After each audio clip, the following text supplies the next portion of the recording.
आपण दलित राजकारण म्हणतो महाराष्ट्रात, त्यावेळेस आपल्याला RPIचं राजकारण दिसतं आणि पर्यायानं पूर्वाश्रमीचे महार किंवा आत्ताचे बौद्ध नेते दिसतात. परंतु दलित राजकारणामध्ये मांग नेता दिसतो का, चांभार नेता दिसतो का, ढोर नेता दिसतो का? दिसत नाही. मला स्वतःला असं वाटतं की दलित राजकारण यशस्वी ठरलं नाही. त्याचं एक महत्त्वाचं कारण आहे. कारण दलित जातींमधल्या इतर जातींची असहमती आहे. बाबासाहेबांना सांगितलं गावक्या सोडा, महारानं गावक्या सोडल्या. बाबासाहेबांना सांगितलं शिका, महार शिकले. बाबासाहेबांना सांगितलं संघटित व्हा, बौद्ध संघटित झाले पूर्वाश्रमीचे महार. परंतु बौद्धांनी किंवा महारांना जसं ऐकलं तसं मांगांनी ऐकलं नाही. त्याच्यामुळे शिक्षणाचं प्रमाण कमी दिसेल असं आपल्याला म्हणता येईल. सामाजिक आणि सांस्कृतिक आत्मभान नसेल तर तुम्हाला कल्याणकारी शिक्षण किंवा नोकरीतल्या उपाययोजना मागण्याचा अधिकार नाही असंही आपल्याला म्हणता येणार. घोड असतील, चर्मकार असतील, बौद्ध असतील, ह्या लाभ मिळालेल्या जाती एका गटात असू शकतात आणि मांग किंवा उरलेल्या ज्या काही सर्व जन जे आहेत तर या सर्व जाती एका गटात असू शकतात. मांग आणि महारांमध्ये भेद आहे. महारही मांगांना कनिष्ठ समजतात. तर हे तर महात्मा फुलेच्या शाळेमध्ये शिकणाऱ्या मुक्ताचं पत्र आहे. शेतकरी जाणीवेचा भाग बनले नाहीत. त्या समुदायाचे झेंडे वेगळे आहेत. उदाहरणार्थ महाराष्ट्रातले मांग, त्यांचा झेंडा एक नाही. महाराष्ट्रात भेटण्याचं एखादं स्थळ नाही. विवाह कसा लावावा याबद्दल एक वाक्यता नाही. त्यांचं राजकारण काय आहे हे या राज्यातल्या प्रमुख पक्षांनाही माहीत नाही. परंतु प्रबोधन परिवर्तनाच्या विचाराकडे घेऊन जाण्याची जबाबदारी समाजातल्या प्रमुख माणसाची आहे. दलित ऐक्य हे महत्त्वाचं आहे, परंतु ते फक्त प्रतिकात्मक असून चालणार नाही, मेटाफरिक असून चालणार नाही, तर ते संसाधनाच्या पातळीवरती एकसमान असावं. मंडळी नमस्कार. महाराष्ट्राच्या राजकारणात आणि समाजकारणात एका संवेदनशील मुद्द्याची जोरदार चर्चा सुरू आहे आणि तो मुद्दा आहे अनुसूचित जाती जमातींमधल्या उपवर्गीकरणाच्या संदर्भातला. साध्या भाषेत सांगायचं झालं तर आरक्षणाची ही वाटणी आहे आणि या वाटणीवरून वाटणी व्हावी म्हणणारे, वाटणी होऊ नये म्हणणारे असे दोन्ही जे मतप्रवाह आहेत ते अतिशय टोकदार आहेत, आक्रमक आहेत आणि आग्रहीसुद्धा आहेत. या सगळ्याबद्दल बोलण्यासाठी आपल्यासोबत या सगळ्या विषयाची अभ्यासपूर्ण मांडणी करणारे जवाहरलाल नेहरू विद्यापीठाचे प्राध्यापक डॉक्टर मिलिंद आव्हाड सर आपल्यासोबत आहेत. सर खूप खूप स्वागत आहे. धन्यवाद. आरक्षणाची वाटणी व्हावी अशा प्रकारची भूमिका काही जण घेत आहेत, काही जणांचा त्याला विरोध आहे. पण ही वाटणी व्हावी का आणि व्हावी तर का व्हावी? दोन गोष्टी आहेत. खरं म्हणजे अनुसूचित जातीच्या आरक्षणाची मागणी ही काही आजची मागणी नाही. म्हणजे या मागणीला साधारणतः आपण 1965 लोकूर समिती नावाची एक समिती स्थापन झाली होती. म्हणजे 65ची लोकूर समिती असेल, सदाशिव आयोग असेल, ब्रजमान कमिशन असेल, व्ही राजू कमिशन असेल, महाराष्ट्रामध्ये 2003 लहुजी साळवे आयोग असेल किंवा केंद्र शासनानं 2006 साली मेहरा आयोग नेमला होता. तर या सगळ्या आयोगांच्या अभ्यासामधनं, त्यांच्या शिफारसीमधनं ज्या त्या राज्य सरकारामध्ये साधारणतः अनुसूचित जातींमधल्या लाभाच्या केंद्रीकरणाच्या संदर्भात एक महत्त्वाचे निष्कर्ष निरीक्षणं केलेली आहेत. तर अनुसूचित जातींमध्ये प्रत्येक राज्यामध्ये साधारणतः देशामध्ये 1000-1200 अनुसूचित जाती आहेत आणि प्रत्येक राज्यामध्ये ज्याची त्याची एक लिस्ट आहे. उदाहरणार्थ महाराष्ट्रात 59 आहेत, तेलंगणामध्ये 70 आहेत वगैरे असं. तर या सगळ्या अनुसूचित जातीच्या लिस्टमध्ये काही जातींना त्याचा फायदा झालेला आहे आणि बहुतेक जातींना आरक्षणाचा किंवा आरक्षणातून निर्माण झालेल्या ज्या संध्या आहेत, शिक्षण असेल, नोकरी असेल किंवा राज्याच्या इतर कल्याणकारी योजना असतील, या लाभापासून त्या वंचित आहेत. त्याच्यामुळे संबंध देशामध्ये महाराष्ट्रात ते कोण आहे? महाराष्ट्रात साधारणतः आता आपल्याला दोन गोष्टी बघता येतील. खरं म्हणजे आता स्टॅटिस्टिक्स असं देतात की आरक्षणाचा सगळ्यात मोठा लाभ जो आहे तो ढोर आणि चर्मकार समाजाला झालेला आहे. परंतु हा जो लाभ आहे म्हणजे आता ढोर समाजाचं 2001चं जर आपण बघितलं स्टॅटिस्टिक्स तर ते 1 लाखापेक्षा कमी आहेत आणि त्यांचं साधारणतः लाभ 76% आहे. चर्मकार समाजाचा लाभ हा 65% आहे, ते काहीतरी 10 लाख आहेत. आणि मग 3 नंबर नंबरला लाभ असणारी जात बौद्ध समाज आहे किंवा पूर्वाश्रमीचे महार आहेत. त्यांना साधारणतः 65% लाभ झाला आहे असं म्हणतात आणि मग 4 नंबरला मांग आहेत. तर हे जे स्टॅटिस्टिक्स आहे, तर मला स्वतःला असं वाटतं की स्टॅटिस्टिकली आपण असं म्हणूया की आरक्षणाचा सगळ्यात लाभ हा ढोरांना झालेला आहे, अनुसूचित जातींमधल्या. परंतु मोबिलिटीचं ॲस्पिरेशन ढोर या समाजामधून येत नाही, मागासलेल्या जातींचं. म्हणजे जसं मोबिलिटीचं ॲस्पिरेशन नवबौद्ध किंवा पूर्वाश्रमीच्या महाराचं हे उच्च जातीमधनं येतं, हां. बाबासाहेबांच्या जातमीमांसेमधनं येतं. तसं आत्ताच्या घडीला महाराष्ट्रामध्ये 2 नंबरचा अनुसूचित जातींमधला जो समाज आहे मांग, या जातीचं जे मोबिलिटीचं ॲस्पिरेशन आहे, ते मोबिलिटीचं ॲस्पिरेशन हे फुले, बाबासाहेब, शाहू, अण्णाभाऊ यांच्या भूमिकेतून तर येतच, परंतु जुन्या काळामध्ये एक मांग आणि महार असा शब्द वापरला जायचा. तर आत्ताच्या समाज वास्तवामध्ये 1 नंबरची जात फार पुढे गेलेली आहे. म्हणजे अगदी आपण समजा मला तुम्ही विचारलं तुमची स्वतःची काय मेथड आहे, तर मी असं म्हणेल की महाराष्ट्रातले तुम्ही IAS बघा, त्यांची संख्या बघा, महाराष्ट्रातले IPS बघा, IRS बघा, किंवा देशामध्ये प्लॅनिंग कमिशनचे मेंबर कोण होऊन गेले, UGCचे चेअरपर्सन कोण होऊन गेले, UPSCचे चेअरमन कोण होऊन गेले. तर आपण जर हे सगळं बघितलं किंवा IPSमध्ये बघा, तर आपल्या लक्षात असं येईल की महारांमध्ये, बौद्धांमध्ये लोकसंख्येच्या प्रमाणात आपण म्हणालो तसं जरी ढोर जास्त लाभ मिळाला असं दिसत असेल, तरी सगळ्यात जास्त व्हिजिबल दृश्य आणि लाभ मिळालेला समूह हा बौद्ध आहे असं म्हणता येईल. आजही मातंग समाज, मांग समाज जो आत्ताही या सगळ्या आरक्षणामध्ये कमी लाभार्थी दिसतो, त्याचं कारण शिक्षण आहे. आजही ही माणसं सगळी त्या अंधश्रद्धेच्या मागे लागलेली आहेत आणि म्हणून त्याला जबाबदार मग महार समाज आहे का, अशी मांडणी केली जाते. फार महत्त्वाचा प्रश्न आहे. खरं म्हणजे देशामधल्या दलित उत्थानाचं मूळ हे डॉक्टर बाबासाहेब आंबेडकर आहे. आणि हे जर आपल्याला बघायचं असेल तर आपल्याला बाबासाहेबाच्या एकूण लिखाण परंपरेमध्ये किंवा बाबासाहेबांना जे जे लिहिलेलं आहे, म्हणजे बाबासाहेबांची जातमीमांसा जर आपण ॲनिलेशन ऑफ कास्ट बघितलं, जेनेसिस ऑफ कास्ट बघितलं, हू वेअर द अनटचेबल्स बघितलं, किंवा बाबासाहेबांनी ज्या प्रोव्हिजन्स केलेल्या आहेत, मग त्या गोलमेज परिषद, राऊंड टेबल कॉन्फरन्स असेल, साऊथ ब्युरो कमिशन असेल, स्टेट अँड मायनॉरिटीज असतील, तर बाबासाहेब एकीकडे जातीची समीक्षा करतात आणि दुसरीकडे जातीची समीक्षा करून जातींसाठी, म्हणजे अस्पृश्य जातींसाठी प्रोव्हिजन्स करतात. तर बाबासाहेबांनी जातीची समीक्षा करत असताना 2-3 गोष्टी आहेत. बाबासाहेबांच्या ॲनिलेशन ऑफ कास्टमध्ये बाबासाहेब म्हणतात की जात ही सांस्कृतिक आणि रिच्युअलिस्टिक संरचनेचा कंपू आहे. त्याच्यामुळे एक जात दुसऱ्या जातीच्या म्हणजे शिडीसारखी आहे, उतरंड आहे. एक जात दुसऱ्या जातीपेक्षा उच्च किंवा नीच आहे. हे दलित समाजातल्या जातींमध्ये सुद्धा ही उतरंड आहे. हे दलितांच्या म्हणजे शेड्यूल कास्ट किंवा दलितांमधल्या जातींमध्ये ही उतरंड आहे. म्हणजे शेड्यूल म्हणजे ॲनिलेशन ऑफ कास्टमध्ये बाबासाहेब जे सांगतात की जात ही सांस्कृतिक आहे, त्याचबरोबर जात ही भौतिक सुद्धा आहे. कारण प्रत्येक जातीला बलुत्यांमध्ये, बार्टरमध्ये प्रत्येक जातीचा एक कास्ट प्रोफेशन आहे, कास्ट लेबर आहे. तर जात ही जशी भौतिक आहे तशी ती सांस्कृतिक आहे.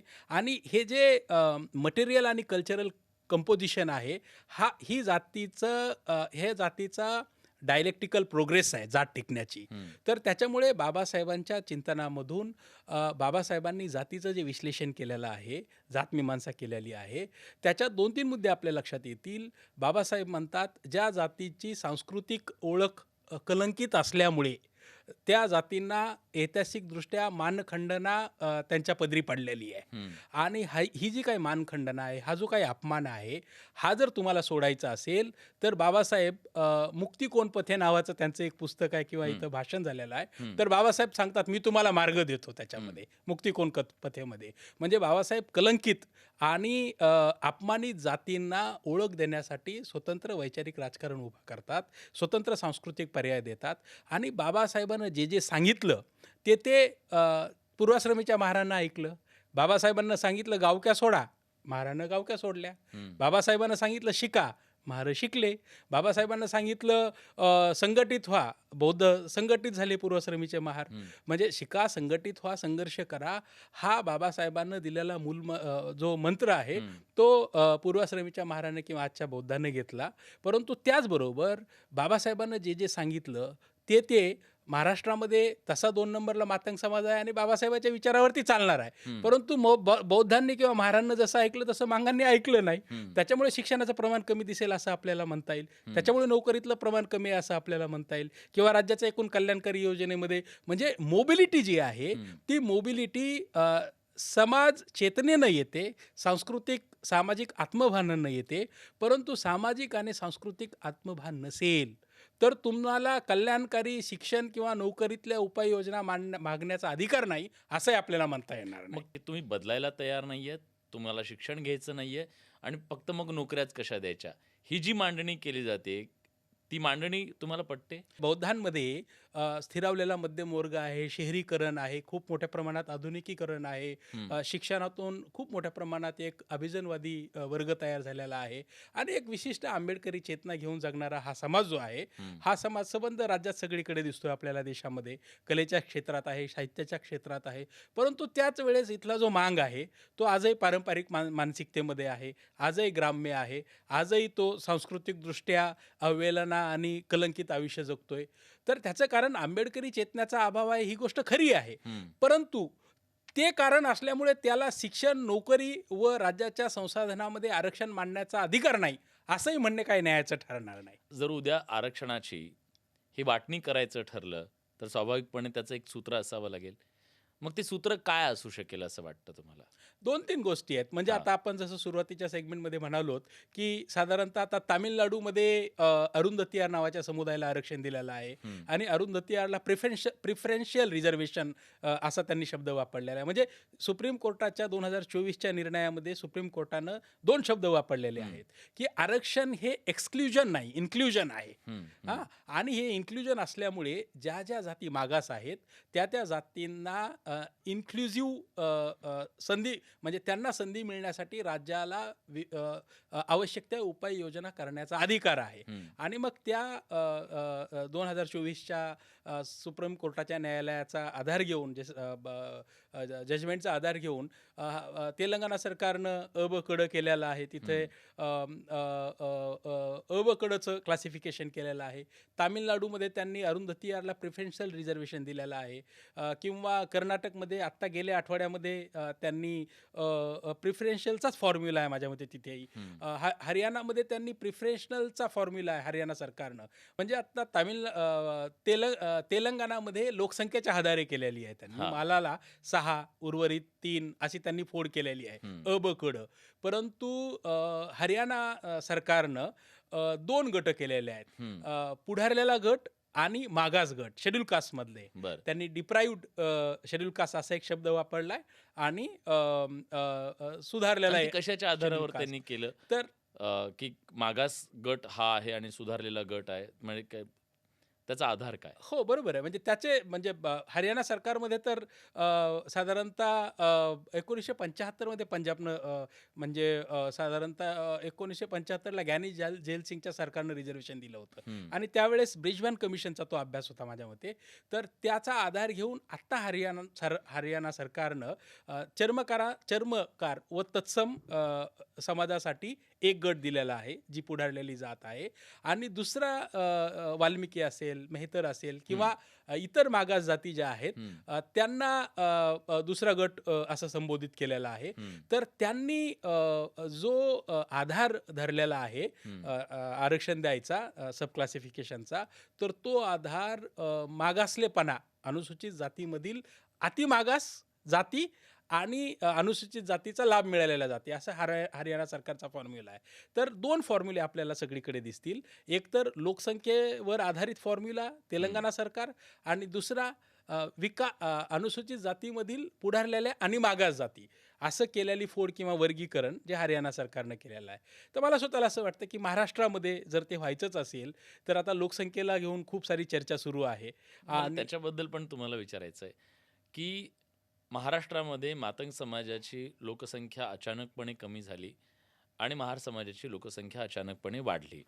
अशा प्रकारची एक मांडणी केली जाते आणि त्यामुळे लोकसंख्येच्या आधारावर जर उद्या हे वाटणी झाली तर याच्यामध्ये आज मागणी करणाऱ्या मातंग समाजाचं नुकसान होणार आहे अशी मांडणी केली जाते. मग ही लोकसंख्येची जी गफलत झाली आहे ती नेमकी काय आहे आणि कशामुळे झाली आहे? माझ्या माझ्या दृष्टीने एक गोष्ट आहे, हां. की म्हणजे एक तर सगळीकडे ते स्टॅटिस्टिक्स अवेलेबल आहे. बार्टीचा रिपोर्टही आहे. म्हणजे 1931च्या जनगणनेमध्ये महार, बौद्ध या जातींमध्ये फार मोठी तफावत नाही. हं. 61च्या जनगणनेमध्ये मांग मला वाटतं 30 आहे आणि महार, बौद्ध 35 लाख आहेत. हं. 5% तफावत आहे. हं. आणि 2001 मध्ये ती तफावत साधारणतः मांग 27 का 30 लाख आहेत हं. आणि बौद्ध किंवा महार साधारणतः 90 लाख आहेत. तर ही 3 किंवा 4 पटीची जंप जी आहे ती कशी झाली आहे हे खरं म्हणजे आपल्याला कदाचित 2027च्या जनगणनेमध्ये कळू शकतं त्या सेन्सेसमध्ये. हं. परंतु ही तफावत थोडीशी म्हणजे लोकसंख्येचा शास्त्रीयदृष्ट्या अभ्यास करणारी लोकही म्हणत आहेत, की लोकसंख्येच्या विकासाचा दर हा जास्तीत जास्त 2 किंवा 2.25% असला पाहिजे. हं. परंतु तो हा इथे 3.5-4% जातोय. तर हे थोडंसं त्याचं एक वेगळं विवेचन होऊ शकतं. उपवर्गीकरण जर करायचं असेल तर त्याच्यासाठी आपल्याकडे पुरेसा डेटा आहे का?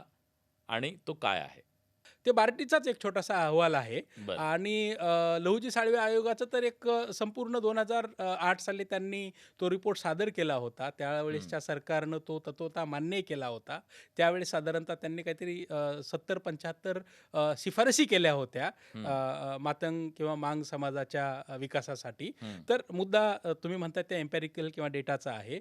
तर मुद्दा असं आपल्याला बघता येईल, की ज्या लाभ मिळालेल्या जाती आहेत, तर उदाहरणार्थ ढोर असतील, चर्मकार असतील, बौद्ध असतील, ह्या लाभ मिळालेल्या जाती एका गटात असू शकतात आणि हं. मांग किंवा उरलेल्या ज्या काही सर्व जण जे आहेत, तर या सर्व जाती एका गटात असू शकतात. तर मला स्वतःला असं वाटतं, की लोकसंख्येच्या आधाराऐवजी जर आपण ज्या जातींना आरक्षणाचा लाभ मिळालेला आहे असा एक गट आणि ज्या जातींना आरक्षणाचा लाभ मिळालेला नाही असा एक गट आणि मग त्या लाभ न मिळालेल्या जातींमध्ये मांग व तत्सम बाकीच्या सगळ्या जाती येऊ शकतात आणि म्हणजे खरं म्हणजे हा धोरणाचा मुद्दा आहे. याच्यावरती सगळी वेगवेगळ्या पॉलिसी मेकर्सची चर्चा होऊ शकते. पण मला आपण विचारलं म्हणून मला असं वाटतं, की महाराष्ट्रामध्ये लोकसंख्येचा आधार हा सर्वसाधारण सगळीकडेच आरक्षणाचा आधार मानला जातोय. परंतु त्याचबरोबर अनुसूचित जातीच्या वर्गीकरणाच्या चर्चेमध्ये डेप्रिवेशन किंवा मागास असणे हा एक आधार त्यांनी गृहीत धरलेला आहे. त्याच्यामुळे मला स्वतःला असं वाटते, की हा आधार महाराष्ट्रात लागू पडू शकतो. आरक्षणाची ही वाटणी झाली. तर त्या सगळ्यातनं जी दलित म्हणून इथल्या राजकारणामध्ये एक शक्ती आहे, ती शक्ती विभागली जाईल. दलित समाजाच्या त्या राजकीय शक्तीमध्ये फूट पडू शकते. 2 गोष्टी आहेत. म्हणजे मी थोडंसं मागे जातो. हं. म्हणजे साधारणतः 2009चं जे सुप्रीम कोर्टाचं जजमेंट आहे, चेन्नई जजमेंट, हं. त्याच्यात शेड्यूल कास्ट हा एकजिन्सी समाज आहे असं त्यांनी म्हटलेलं आहे. हं. आणि मग याचा जो मूलभूत आधार जो आहे तो वासाहती काळामधली जी शेड्यूल कास्ट, शेड्यूल ट्राईब ही जी काही ॲडमिनिस्ट्रेटिव्ह किंवा ब्युरोक्रॅटिक कॅटेगरीज होत्या, हं. ज्या बाबासाहेबांनी नंतरच्या काळामध्ये त्यांच्या विवेचनामधून स्पृश्य आणि अस्पृश्य अशी बायनरी किंवा असा वर्ग निर्माण केला. आणि बाबासाहेब अस्पृश्य जाती ज्या आहेत त्या अस्पृश्य जाती अस्पृश्य आहेत कारण त्या सांस्कृतिकदृष्ट्या कलंकित आहेत असं आर्ग्यू करतात. आणि मग जर आपण ॲनिलेशन ऑफ कास्ट परत बघितलं तर आपल्या लक्षात येईल की बाबासाहेब साधारणतः 5-6 राज्यामधल्या विविध वर्तमानपत्रात आलेल्या दलित अन्याय अत्याचाराच्या घटना त्याच्यात नमूद करतात. आणि त्या घटना काय आहेत तर त्या घटना दलितांच्या सांस्कृतिकदृष्ट्या कलंकित असण्याच्या भावनेतून त्यांच्या पदरी जी अवहेलना पडलेली आहे किंवा त्यांच्या पदरी जे अपमानित जीवन आलेलं आहे, तर हे जे मानखंडनेचं जीवन आहे ते मानखंडनेचं जीवन सांस्कृतिकदृष्ट्या ते अपमानित आहेत म्हणून आलेलं आहे. आणि मग बाबासाहेब या पातळीवरती एकजिन्सी अस्पृश्य अशी मांडणी करतात. परंतु मला स्वतःला असं वाटतं की हे फार महत्त्वाचं आहे. मुक्ता साळवेचं एक पत्र आहे. मुक्ता साळवे मांगा महाराच्या दुःखाविषयी ते पत्र लिहितात आणि शेवटच्या 2-3 ओळीमध्ये मुक्ता लिहितात की मांग आणि महारांमध्ये भेद आहे आणि भेद आहे. महारही मांगांना कनिष्ठ समजतात. तर हे तर महात्मा फुलेच्या शाळेमध्ये शिकणाऱ्या मुक्ताचं पत्र आहे. बरं. बाबासाहेबही मुक्ती कोण पथेमध्ये म्हणतात की मी तर त्यावेळेसच्या महारांना तुम्हाला मार्ग देतो, तुम्ही स्वीकारा. परंतु मांग किंवा तत्सम जातींना जर याच्यात काही तथ्य वाटत असेल तर ते माझ्याबरोबर येतील. त्यावेळेस ते फार खूप छान सुंदर भाषण आहे मुक्ती कोण पथे बाबासाहेबाचं. तर माझा मुद्दा हा आहे की जात समाजामध्ये कोणतीच जात एकजिन्सी नाही. त्याचं कारण इथली सांस्कृतिक संरचना आहे. आणि इथली सांस्कृतिक संरचना टिकून आहे त्याचं कारण त्यावेळेसच्या बलुत्यामध्ये कास्ट लेबर, जातीचं श्रम हे विशिष्ट होतं. त्या जातीच्या श्रमाला कनिष्ठ किंवा कनिष्ठ किंवा म्हणजे सुपिरियर, इन्फिरियर अशी त्याची वर्गवारी होती. आणि हे जातश्रम जे आहे ते जातश्रम कलंकित करत होतं ते काम करणाऱ्या. म्हणजे माणूस फक्त जातीनं कलंकित नव्हता बलुत्यामध्ये, तर तो श्रमानं सुद्धा कलंकित होता. तर मुद्दा हा आहे की संबंध देशामध्ये आंबेडकरी चेतनेचा दृश्य दलित समाज, म्हणजे तुम्ही जर निळा झेंडा बघितला तर उत्तर प्रदेशमध्ये निळा झेंडा बघितला तर तुमच्या लक्षात येतं की इथे आंबेडकरी जाणीवेची माणसं आहेत. तामिळनाडूमध्ये निळा झेंडा बघितला की लक्षात येतं आंबेडकरी जाणीवेची माणसं आहेत. म्हणजे जी माणसं आंबेडकरी जाणीवेची आहेत त्या समुदायाचा, त्या जातींचा संबंध देशात एक ओळख झालेली आहे. ती सांस्कृतिकदृष्ट्या झालेली आहे, प्रतीकाच्या पातळीवरती झालेली आहे, चेतनेच्या पातळीवरती झालेली आहे. परंतु जे कोणते दलित समुदायातले समुदाय तुलनेनं आंबेडकरी जाणीवेचा भाग बनले नाहीत, त्या समुदायाचे झेंडे वेगळे आहेत. उदाहरणार्थ महाराष्ट्रातले मांग, ते भेटल्यानंतर एकमेकाला काय म्हणावं याच्यात एक वाक्यता नाही, त्यांचा झेंडा एक नाही. महाराष्ट्रात भेटण्याचं एखादं स्थळ नाही, विवाह कसा लावावा याबद्दल एक वाक्यता नाही. त्यांचं राजकारण काय आहे हे या राज्यातल्या प्रमुख पक्षांनाही माहीत नाही. यांना राजकीयदृष्ट्या काय वाटतंय हे कोणत्याही तुम्ही राजकीय नेत्याला किंवा पक्षाला विचारलं तर सांगता येणार नाही. म्हणजे अदृश्य आहेत. म्हणजे ज्या जातीचं राजकीय, सामाजिक, सांस्कृतिकदृष्ट्या परात्मीकरण झालेलं आहे, अशा जाती जाणीवेच्या पातळीवरती, आंबेडकरी जाणीवेच्या पातळीवरती कमकुवत दिसतात, वीक दिसतात. आणि त्या जाती अदृश्य आहेत, कारण त्या जातीचं विशिष्ट राजकारण नाही, त्या जातींना आरक्षणातून शिक्षण, नोकरी व तत्सम स्वरूपाचा फायदा मिळालेला नाही. परंतु ज्या जाती दृश्य आहेत त्या जातींना आरक्षण, शिक्षण व तत्सम गोष्टीचा फायदा मिळालेला आहे. त्याचं कारण मुवमेंट आहे. त्याचं कारण त्यांनी उभा केलेलं सक्षम राजकारण आहे, ऑटोनॉमस राजकारण, इंडिपेंडंट दलित राजकारण आहे. म्हणूनच आणि मातंग समाजातून आता जी मागणी समोर येते, हा आयडेंटिटी क्रायसिस पासून ते आपण दबलो गेलोय, आपला आवाजच नाहीये, आपण मुके आहोत आणि म्हणून आपल्याला आवाज मिळाला पाहिजे, याच्यासाठीची ही एक चळवळ आहे म्हणता येईल आपल्याला. बरोबर आहे. म्हणजे काही अंशी आपण बरोबरच म्हणतायत. ते म्हणजे दोन गोष्टी आहेत. आपण महादलितांचा उल्लेख केला, तर ज्या जातींमध्ये राजकीयदृष्ट्या त्यांचं परात्मीकरण झालेलं आहे, शिक्षण, नोकरी व तत्सम बाबीमध्ये ज्या जातींना पुरेसा फायदा झालेला नाही, या जाती, हे सगळे आपल्याला वेगवेगळे कमिशन तर सांगतायत, स्टॅटिस्टिक्स तर सांगतंय, एम्पॅरिकल सांगतंय की या जातींना पुरेसा फायदा झालेला नाही. परंतु या सगळ्या ज्या जाती आहेत, या जाती जी दलित एकसंघ दलित ओळख असण्याची संकल्पना आहे, ती एकसंघ दलित ओळख असण्याची संकल्पना ही अंतर्गत असहमती आहे, त्या अंतर्गत असहमतीला व्यक्त करत नाही. म्हणजे ज्यावेळेस आपण दलित राजकारण म्हणतो महाराष्ट्रात, त्यावेळेस आपल्याला RPIचं राजकारण दिसतं आणि पर्यायानं पूर्वाश्रमीचे महार किंवा आत्ताचे बौद्ध नेते दिसतात. परंतु दलित राजकारणामध्ये मांग नेता दिसतो का, चांभार नेता दिसतो का, ढोर नेता दिसतो का? दिसत नाही. त्याचं कारण असं आहे की या अस्पृश्य, पूर्वाश्रमीच्या अस्पृश्य जाती किंवा आजच्या दलित जातींमध्ये सामाजिक, सांस्कृतिकदृष्ट्या असहमती आहे. आणि ही असहमती ही फक्त प्रतीकाच्या पातळीवरची नाही, तर ती संसाधनाच्या पातळीवरची सुद्धा आहे. तर ही जी प्रतीकाच्या पातळीवरची किंवा सांस्कृतिक पातळीवरची असहमती आहे, ती जर एकसंघ व्हायची असेल तर भौतिक किंवा संसाधनाच्या पातळीवरची जी असहमती आहे किंवा जी इनइक्वॅलिटी आहे ती जावी लागेल. त्याच्यामुळे आरक्षण जे आहे हे फक्त काही रेकग्निशनचा मुद्दा नाही, तर आरक्षण रेकग्निशन, रिडिस्ट्रीब्युशन आणि रेकग्निशन रिडिस्ट्रीब्युशनचा मुद्दा आहे. आणि रेकग्निशन म्हणजे फक्त पॅन दलित ओळख ही मेटाफरिक किंवा प्रतिकात्मक असून चालणार नाही, तर तिच्यात अंतर्गत सहमती असेल तर ती सॉलिड बनेल, तर ती पक्की बनेल. आणि ही जर पक्की दलित ओळख बनायची असेल तर ती दलितांमधल्या सर्व जाती समूहांना संसाधनाच्या पातळीवरती राज्याच्या नोकरी, शिक्षण व तत्सम कल्याणकारी योजनेचा समाप लाभ झाला पाहिजे. मला स्वतःला असं वाटतं की दलित राजकारण यशस्वी ठरलं नाही, त्याचं एक महत्त्वाचं कारण आहे. कारण दलित जातींमधल्या इतर जातींची असहमती आहे, ती राजकीय दृष्ट्या आहे, ती सांस्कृतिक दृष्ट्या आहे आणि त्याचं कारण ऐतिहासिकतेमध्ये जाता येईल आपल्याला असं म्हणता येईल की या जाती आणखी जाणीवेच्या पातळीवरती फुले, आंबेडकरी किंवा प्रबोधन परिवर्तनाच्या विचाराजवळ गेल्या नाहीत. परंतु प्रबोधन परिवर्तनाच्या विचाराकडे घेऊन जाण्याची जबाबदारी समाजातल्या प्रमुख माणसाची आहे, समाजातल्या प्रमुख मोहरक्या जातींची आहे.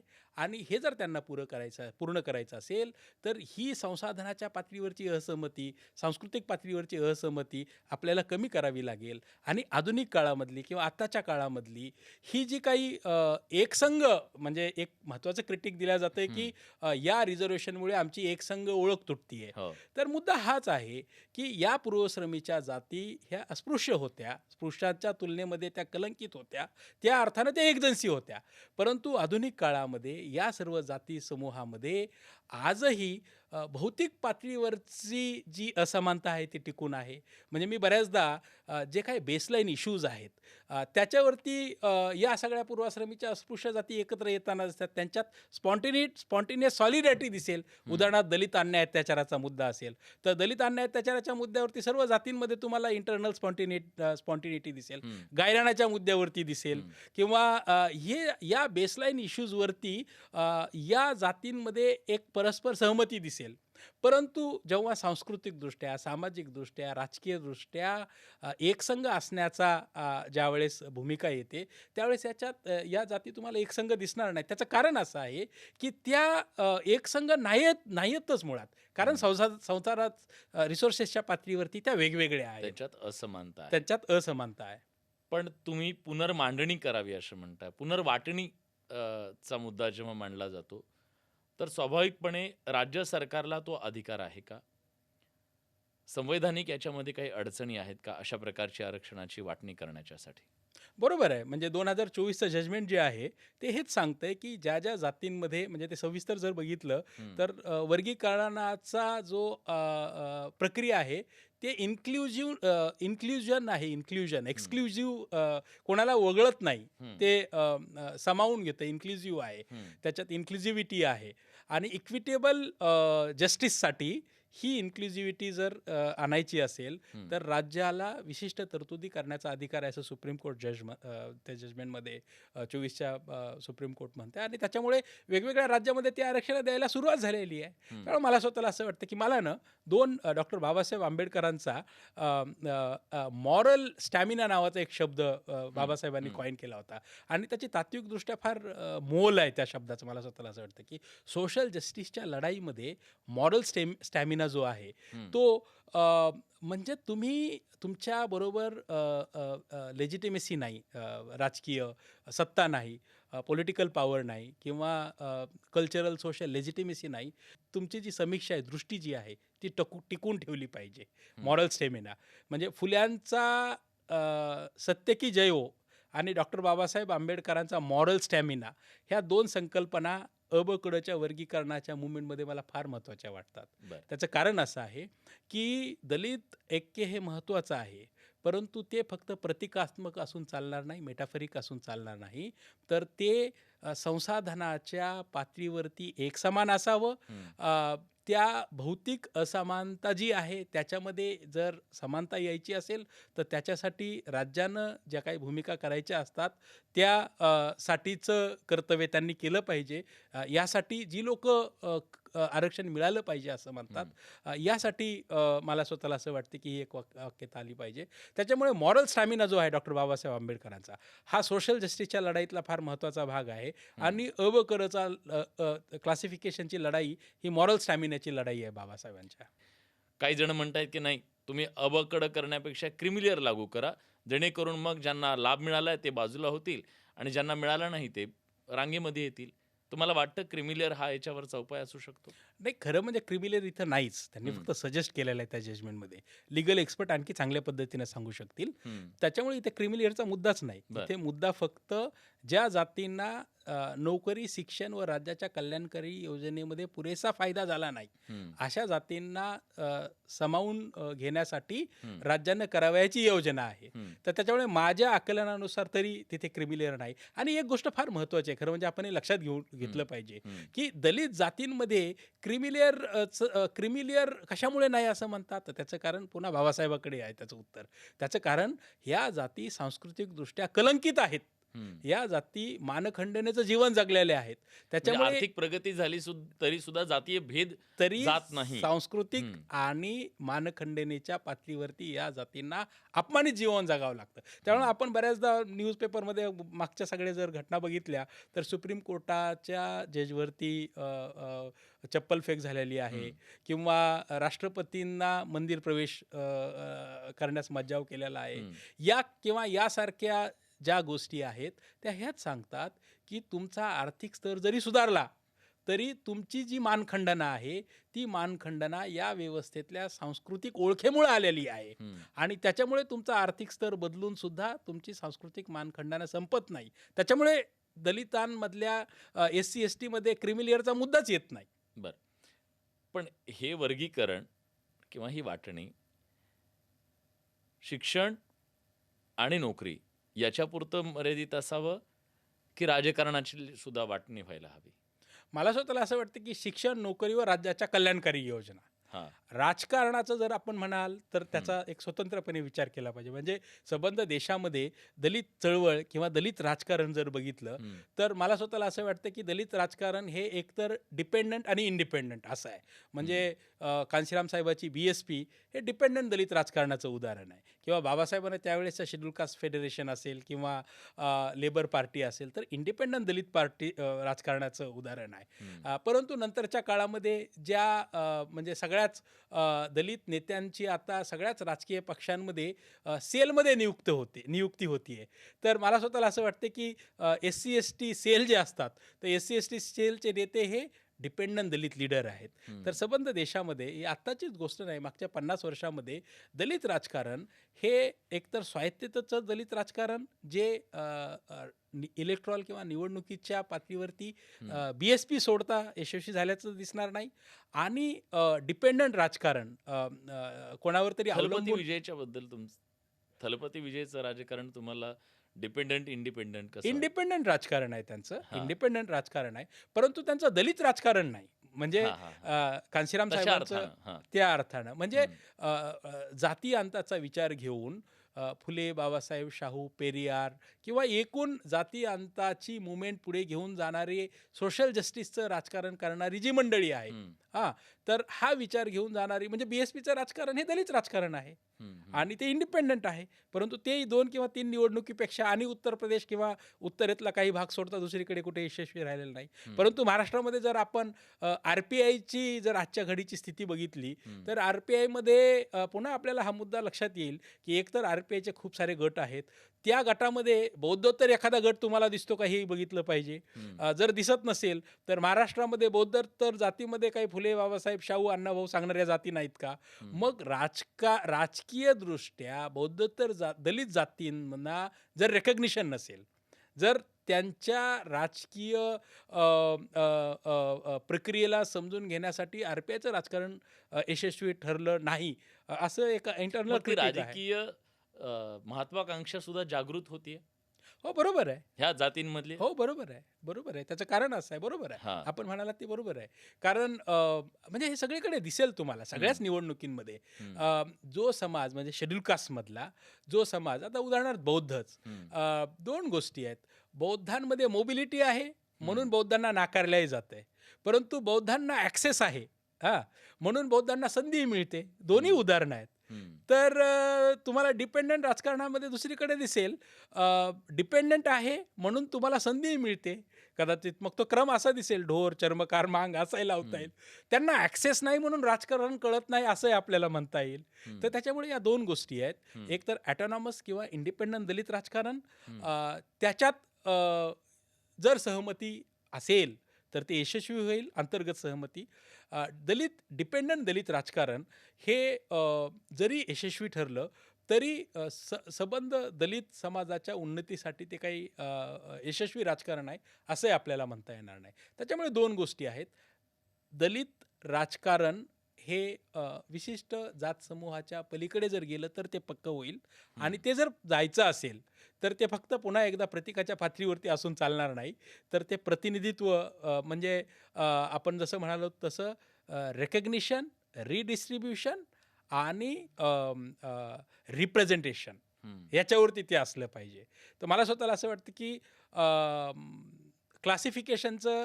क्लासिफिकेशनची मुवमेंट ही रेकग्निशन, रिडिस्ट्रीब्युशन आणि रिप्रेझेंटेशनची मुवमेंट आहे. उपवर्गीकरणाचं समर्थन म्हणजे एक प्रकारे दलित विरोध आहे. सरकारच्या वळचणीला जाणं आहे आणि अशी मांडणी केली जाते की इथल्या एकजिन्सी असा जो किंवा एक राजकीय ताकद असलेल्या दलित समाजामध्ये फूट पाडण्याचं हे एक राजकीय षडयंत्र आहे. अशा प्रकारची मांडणी केली जाते. तुम्हाला यात तथ्य वाटतं? नाही, मला 2-3 गोष्टी वाटतात. सगळ्यात महत्त्वाचं, या दलित जाती एकजिन्सी कशा आहेत आणि या दलित जातींमध्ये परस्पर असहमती काय आहे, हे एकदा आपल्या लक्षात आलं तर आपल्या हे लक्षात येईल की ह्या जाती स्वतंत्र आपल्यासाठी काहीतरी मागतायत म्हणजे फूट पाडतायत का. मला स्वतःला असं वाटतं की त्याचं उत्तर आपल्याला म्हणजे त्याच्याकडे आपल्याला असं बघता येईल की दलित जातींमध्ये परस्पर असहमती सांस्कृतिकदृष्ट्या ज्यावेळेस बलुतेदारी व्यवस्था होती त्यावेळेसही नव्हती. म्हणजे आपल्याला बऱ्याचदा दलित आत्मकथनांमध्ये म्हणजे अण्णाभाऊ साठेंची एक फार सुंदर कथा आहे ज्याच्यात मांग, महार आणि चांबार यांचा अंतर्गत व्यवहार दाखवलेला आहे.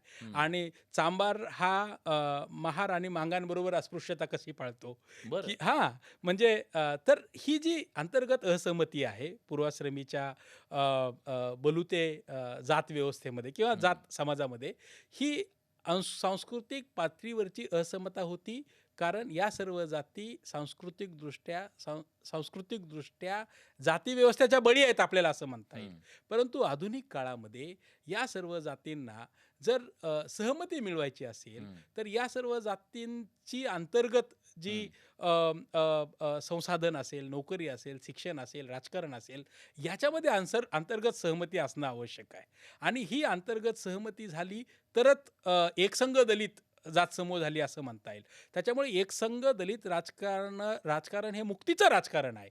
परंतु ते फक्त मेटाफरिक किंवा प्रतिकात्मक असून चालणार नाही, तर ते एकसंघ होण्यासाठी त्याच्या ज्या काही अंतर्गत असहमती आहेत त्या अंतर्गत सहमती आपल्याला असहमती कमी करायच्या असतील तर संसाधनाच्या पातळीवरती या एकत्र असल्या पाहिजेत. राजकीय ओळखेच्या पातळीवरती या एकत्र असल्या पाहिजेत. सांस्कृतिक ओळखेच्या पातळीवरती या जाती एकजिन्सी झाल्या पाहिजेत. त्याच्यामुळे एकसंघ दलित ओळख ही फक्त ॲस्पिरेशनल कॅटेगरी आहे असं मी म्हणतो, जी आवश्यक आहे. परंतु ती जर ॲक्च्युअलाइज व्हायची असेल तर आपण जसं म्हणालो तसं या जातींमध्ये अंतर्गत जो भेद प्रवाह आहे, आहे, असहमती आहे, ती कमी होणं आवश्यक आहे. आणि मला स्वतःला असं वाटतं की सब क्लासिफिकेशन हा अंतर्गत भेद कमी करणारी प्रक्रिया आहे, वाढवणारी नाही. अतिशय महत्त्वाचा मुद्दा तुम्ही मांडलात आणि त्यामुळे हे जे उपवर्गीकरणाची सध्या राज्यभरात चर्चा सुरू आहे, ते उपवर्गीकरण झाल्यामुळे नेमकं काय होणार आहे, ते होण्याची गरज काय आहे, या सगळ्याबद्दलच्या अतिशय तपशीलवार तुम्ही सगळी माहिती दिलीत. त्याबद्दल तुमचे मनापासून आभार. पण खूप खूप धन्यवाद, तुम्ही न्यूज 18 मराठीशी सविस्तरपणे बोललात त्याबद्दल. धन्यवाद. Thank you so much. थँक्यू.